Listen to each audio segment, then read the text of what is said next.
Hello, hello, hello.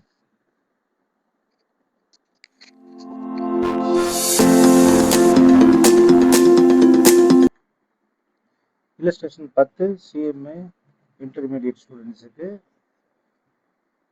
capital budgeting. Assume a business that is considering given project below or some selected data from the discounted cash flows. Project requires initial investment 1,91,315 and is expected to generate the following net cash inflow. அப்போ நமக்கு investment எவ்வளோ செலவாயிருக்குது 1,91,000 ஆனால் வந்து 1, 2, 3, 4 வருஷத்துக்கு நமக்கு cash inflow கிடைக்குது. அவங்க வந்து ப்ராஜெக்டோடைய டிஸ்கவுண்டிங் ரேட் கொடுத்துருக்காங்க. டிஸ்கவுண்டிங் ரேட் என்ன தெரியும் உங்களுக்கு? Ke cost of equity discounting rate ரெண்டும் ஒன்று தான். இப்போ 12% இங்கே பாருங்க 1 டிவைடட் பை 1 பாயிண்ட் என்னங்க 1 டிவைடட் பை 1.12 1 2 3 4 ஸோ 4 இயர்ஸ்க்கு அது வந்துருச்சு. அப்போ ஃபர்ஸ்ட் இயர் கேஷ் ஃப்ளோட பெருக்கின ஒரு amount, second year cash flow. So உங்களுக்கு 2,26,000 வந்துருச்சு கேஷ் இன்ஃப்ளோ. நீங்கள் பண்ணது எவ்வளவு? 1,91,000 தான் பண்ணீங்க.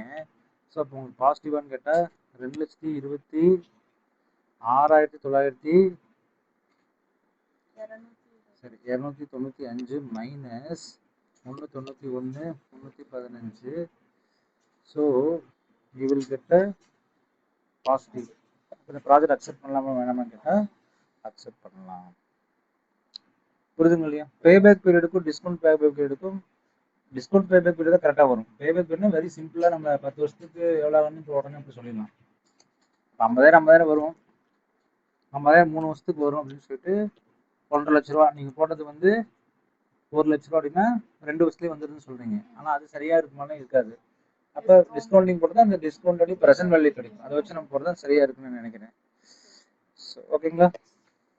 அடுத்து வந்து இல்லஸ்ட்ரேஷன் 11 o'clock. நன்றி.